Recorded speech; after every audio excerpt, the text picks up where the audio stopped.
Warning: our YouTube channel and its videos may contain scenes, language, and content that may not be appropriate for all audiences. These videos include surveillance footage, undercover pursuit of suspects, actual police and rescue operations, and fearless confrontations. If you do not approve of the content, please do not watch our videos. If you wish to continue, we strongly advise that you proceed with caution. Viewers' discretion is advised.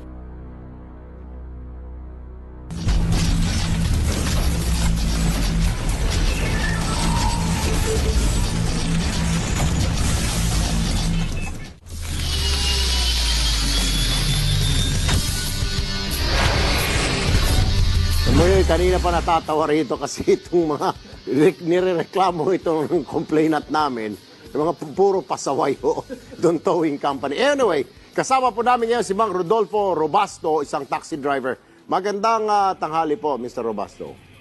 Tanghali.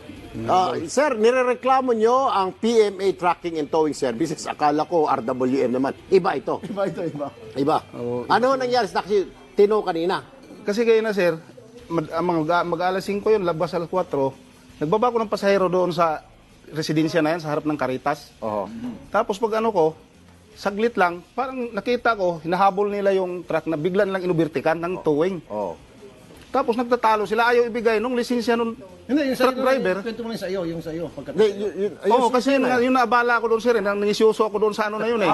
Nakinisyoso ka. Oo, yung tumingin ako dahil kasi ayaw ibigay nung lisensya ng truck dahil binabawi nila na gusto lang ituwing. Ayaw naman ibigay ng taxi nangyari? truck Paano driver. ka naman na ikaw na to? Ngayon, sige ang tawag nung isa. Nung dumating yung malaking tiyan, hinarang yung tricycle, motor.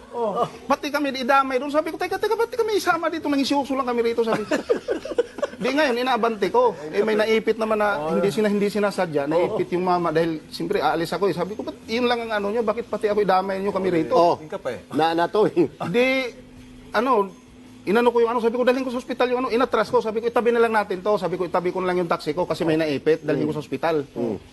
Pinagbabasag nila ngayon yung pinagbabato, pinagbabasag yung sabi ko, ano ba naman yung ginagawa ninyo? Pero meron pa yun. Hindi, iba yun, sir. Incident Nung isang umaga yun. Noong isang umaga naman, ano naman nangyari? Nung Martes. Sila rin, PWM. Yung Martes ng madaling araw. PMA, ano naman? Bumili ako ng kape, pumara kasi kada madaling araw, doon ako bumibili ng kape. Pagdaan ko doon sa Medio Campo Hospital. Halo-halo ko yung kape ko. Bumalik ako sa taxi. Hindi ko na mabuksan. Sabi ko, naiwan ko yata yung susi ko sa loob. May tao na doon sa loob. Sabi ko, ba't ka pumasok dyan? Sabi ko, anong ginagawa mo dyan? Sabi nung isa, pinapapasok ko kasi walang driver. Sabi ko, ito, seconds lang. Nagkakape, hinalo-halo. Hindi ko pa nga mantikman yung kape ko. Ba't nandyan na kayo sa loob kaagad? Tapos dinalan nila ako doon sa ilalim ng tulay sa nagtahan. Sabi niya, nakakahiya naman kasi ibigay doon yung taxi mo kasi maraming tao. Sabi ko, marunong din pala kayo mahiya. Sabi ko, saglit lang seconds lang Tapos sabi niya, baka mayroon tayong dyan. Sabi ko, wala pa nga, basa pa nga yung buhok ko. Sabi ko, kalalabas ko pa lang, kapaparada ko pa lang dyan sa Tapos mayroon, sabi ko, wala. Anong ending? Malis lang ako kasi wala akong maibigay. Doon sa ilalim. Hindi naman. Walang ticket. Hindi ka makikita. Yung nasira lang kanina, binasag nila. Yung kaganina, sir, kaya umalis ako nung nandoon pa yun sa tabi, pumunta ako ng pulis, kasi ako, bakit nila pinagbabasag? Pinagbabato nila yung taxi. Tapos wala man lang ticket. Pagbalik ko, kukunin ko sana, wala na doon yung taxi, nandoon na sa impounding. Nasa linya po si Elmer Morales, representative ng PMA Tracking. Magandang tanghali, Ginoong Morales. Ay, magandang tanghali din po, sir. Live po tayo sa TV5, sa T3. Si Erwin po ito, kasama si Tolben, Tolrapi, at narito po yung complainant, yung binasag po ng mga tao ninyo na taxi kanina. Ito ho, at itino pa. Anong balak nyo gawin, sir? Kasi, syempre, bakit naman ho binasag yung salamin at tino pa? Po, ito po, hindi naman natin kayo tolerate yung tao namin. Sir, kung may pagkakamali po, mag-aano rin po kami ng investigasyon dito sa amin kung ano po talaga yung tunay na nangyari. Hindi po namin kukusinti kung may pagkakamali po yung mga tao namin o kung sila po ang may gawa. Hindi po namin kukusintihin po yung mga tao namin. When you say hindi ko konsintihin, entonces, pag mali talaga yung tao mo, which is mali naman talaga, porque hindi binigay ang lisensya, kailangan basagin mo yung salamin, bayaran ho, di ho ba? Opo, pag mag-iimbestiga po kami, sir, kung ano po talaga yung tunay na nangyari. Bueno, tutulungan ka dyan. Ha? Sa pag-iimbestiga mo, tutulong dyan ang Manila Traffic and Parking Bureau. Opo. Si Ginoong Carter Don Lohica. Magandang hapon po, Sir Carter. Sir? Sir Carter? Opo, magandang tanghali rin po, sir. Ito po yung T3 muli, sir. Kahapon, kausap lang ho namin kayo. Meron na naman ho isang problema po. Dito naman ho nangyari sa may Pandakay, sa may Pandakan nga, sir. Opo. Yung dalawang panig po, papupuntahin po natin dito sa opisina para malaman po natin kung sino po talaga ang nagkamali po ron. Tama ho ba, sir? Kunwari, siyempre, nagtatanong pa lang yung driver, bakit hinuhuli siya, binasag na yung salamin ng kotse niya. Yun ho ba ang proper way ng... Hindi po. Wala pong gano'n na nasa batas po natin na babasagin po yung salamin po ng taxi o ano pa mga sasakyan po.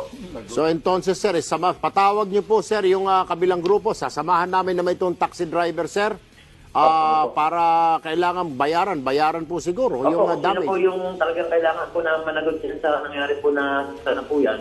Talagang pagbabayarin po natin, pananagutin po natin. Sir, pwede ba sa Lunes, samahan namin po itong complainant namin dyan sa inyong tanggapan, Sir Carter? Opo, wala pong problema, boss yung ating tanggapan po. Sir Carter, pwede ba magtanong? Pwede po. May kape ho ba kayo para sa taxi driver? Mahilig ko magkape. Baka ngayon makakainom mo siya ng kape. Yung gusto niya eh. Ay, wala akong problema. Basta nakakaano po tayo. Ayan, okay. Okay? Hindi ka pa naligo, parang sa buhok mo. Sabi ko, kasi basa pa yung buhok ko, sir, noon eh. Tapos? Idol eh. Oh. Yung inano ko doon, sabi niya, baka mayroon tayo dyan. Sabi ko, wala nga akong pera. Madali siya, wala akong pera kasi basa pa nga yung buhok ko, hindi pa ako nagabiyahe. Anyway, Sir Carter Don Lohica, maraming salamat po, sir. Sa Lunes po, sasamahan po namin itong si Mamang Taxi Driver. Salamat din po. Pero ngayong araw po na ito, ipaiistagan na rin po.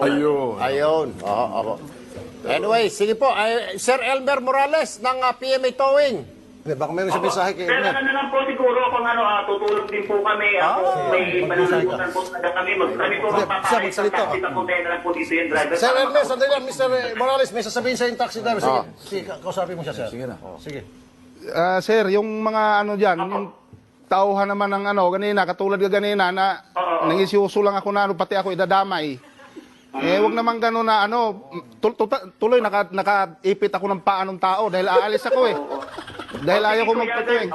Tapos binasag nila yung salamin, pinagpapalo nila, pati yung side ng yupe, binato nila, inano nila ng malaking bato. Oo, yung pwede ng gilid eh. Kung tao namin ang may gawa talaga yan, hindi naman namin itutolerate yung mga tao namin. Ipapaayos namin yung taxi mo kung talagang tao namin na may gawa. Ano yung sabi Mas ng- maganda sana, kuya, kung mag-usap tayo ng personally para personal. ma-settle natin Sir, na sandali maayos. lang, sir. Ano yung sabihin nung, meron ba tayo dyan? Ano yung sabihin nung? Kasi sabi nung nakamotor, baka mayroon kang abutan mo lang sila kung mayroon tayo dyan. Sabi ko, wala pa nga kasi Ano bahak. yung meron tayo dyan? Ano yun? Pira siguro yun, siguro. Wala nang ibang mayroon dyan kasi kung kape, isa lang naman yung kape. Makatihati, wala namang baso. Sige po, Mang Elmer Morales, sir, ha? Maraming salamat po. Maraming salamat. Okay po, sir. Maraming salamat din po. Ay, alam mo, Nagpa-blatter ka na ba, sir? May blatter, sir, sa Ay, Pandakan. kumuha ka ng blatter pagharap mo doon sa Lunes para yun ang katibayan mo na ito, sir, nag-report ka agad at binasag po yung taxi. Ano po? pero mga tol, ako yung magpapasalamat dito dahil nakakawala ng stress tong si Manong. O, sige po, sa Lunes, ano? Idol.